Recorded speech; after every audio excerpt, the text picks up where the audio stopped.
कुछ हमने हाले दिल कहा, कुछ उन्होंने कहा। जाहिर है जब दो राजनीति में काम करने वाले मिलते हैं तो राजनीतिक बात भी होती ही है। समाजवाद तो कहेंगे नहीं, वो कहेंगे जिससे उनकी पार्टी को फायदा हो, तो हम उनसे क्यों वो उम्मीद रखें और न उनसे हम कोई शिकायत करें। अपना राजनीतिक दल है, उनका विचारधारा है, देश के बादशाह हैं वो, तो वो अपनी बादशाहत के लिए, अपनी कुर्सी, अपने राजनीतिक भविष्य के लिए जितनी कोशिश हो सकती है करेंगे और उन्हें करना चाहिए। जब अखाड़े में पहलवान उतरते हैं तो हर पहलवान जीतने के लिए उतरता है। हम भी हैं कहीं दूर खड़े हुए, अब देखना है हम लंगोट के साथ लड़ेंगे या बगैर लंगोट लड़ेंगे। भाई बात लंगोट की कर रहे हैं, तब आने वाले समय में समाजवादी पार्टी का जिस तरह से पीडीए चल रहा है उसी को लेकर के तमाम लोग गले लगा रहे हैं कि आजम खान की जो तलकियां हैं अखिलेश यादव से वो अभी दूर नहीं हुई है, कहीं न कहीं उनके दिल में।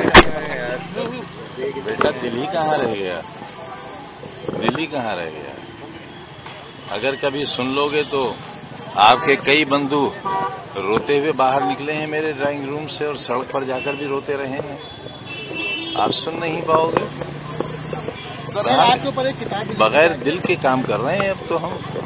कहा यह भी जा रहा है कि शायद कि इलाज कराने के लिए बोला गया कि आप लखनऊ कराइए, तो शायद आपने उसको लेकर के कहा था कि मैं रहूंगा कहाँ।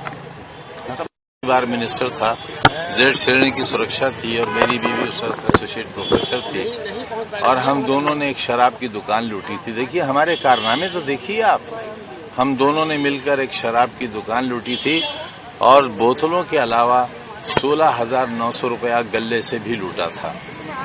तो हम तो गिनीज बुक में भी पता नहीं हमें कहाँ जगह मिलेगी जब हमारा इतिहास लिखा जाएगा, तो उसमें भी हम सजा के मुंतजिर हैं।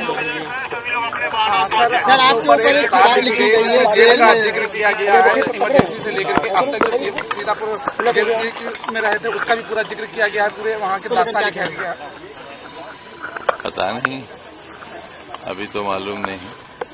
सर यूपी में योगी सरकार किस तरह काम करे उसको कैसे देखते हैं? देखते ही नहीं है, चश्मा लगा रखा है, देखेंगे तो दर्द होगा, दर्द होगा तो चल नहीं पाएंगे। सर कोई भी प्रदर्शन होता है उसमें जय श्री राम का नारा, जय बजरंग बली का नारा लगाया जाता है, क्या कहना चाहेंगे इस नारे के लिए? बहुत बुरी बात है, लेकिन कोई नारा किसी में दहशत पैदा करने के लिए न हो। ये तो मैंने 20 बरस पहले कहा था कि अगर किसी मुसलमान मोहल्ले से नाराए तकबीर अल्लाह अकबर कहा जाए इसलिए कि बराबर हिंदू मोहल्ले के बच्चे सोते हुए सहम जाएं और उड़ जाएं, तो ये नारा इस्लाम का नारा नहीं होगा। ठीक उसी तरह अगर हर हर महादेव का नारा इसलिए लगे कि मुसलमान दहशतजदा हो जाएं, वो भी सही नहीं होगा। नारेबाजियां चली, नारेबाजियों को लेकर के स्वामी प्रसाद मौर्य जी ने एक बयान दिया था जिसमें उन्होंने कहा था कि लोगों को लाइसेंस मिल गया है दंगा करने के बाद जय श्री राम की नारेबाजी करने का। अब उनकी बात का तो जवाब मुझसे न लीजिए आप, तो अच्छा है, हमारे मित्र हैं और हम चाहते हैं कि वो शुभ शुभ बोला करें और आजकल बोल रहे हैं शुभ। आप अगर सुनते नहीं है तो आपकी गलती है। अब पता नहीं किन हालात में क्या कह दिया होगा। सर IAS अब्दुल्ला खान वो कल आपको मुलाकात भी हुई थी और मुख्तार अंसारी की जमीन को खाली कराकर वहाँ 72 फ्लैट बंटी कर दिया गया गरीबों के लिए, क्या कहना चाहेंगे? कुछ भी नहीं कहना चाहेंगे, क्या कहेंगे। हमारी भी रोजी रोटी का कहीं ठिकाना था, वहाँ भी बुलडोजर चला, किसने किया। 2027 के चुनाव को लेकर के अखिलेश यादव लगातार पीडीए को लेकर के सक्रिय हैं। पीडीए पंचायत भी किया गया, पीडीए को लेकर के आपकी क्या राय है सर, क्या कुछ कहेंगे? 27 में क्या और कुछ भूमिका होगी आपकी?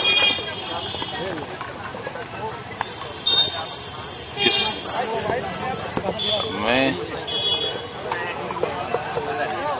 आपको क्यों बता दूं, आपको क्यों बता दूं? जानता हूं आप चाहते हैं बदलाव आए, वह इतना कह सकता हूं कि हम उसमें हिस्सेदार होंगे, मजबूत हिस्सेदार। सीएम योगी ने कहा था उत्तर प्रदेश में हम भयमुक्त और माफिया मुक्त प्रदेश बनाएंगे। देखिए ना, मैं माफिया नंबर 1 खड़ा तो हूं आपके सामने। मैं खड़ा तो हूं आपके सामने। अब मुझसे बड़ा माफिया कौन है? मैं खड़ा तो हूं आपके सामने। मैं तो मिसाल हूं और मेरे बाद सदियों मिसालें दी जाएंगी। लोग हमारे किस्से कहानियों की तरह सुनाया करेंगे। आपके बच्चे अपने बच्चों को सुनाया करेंगे और बताएंगे कैसा दौर भी हिंदुस्तान में आया था।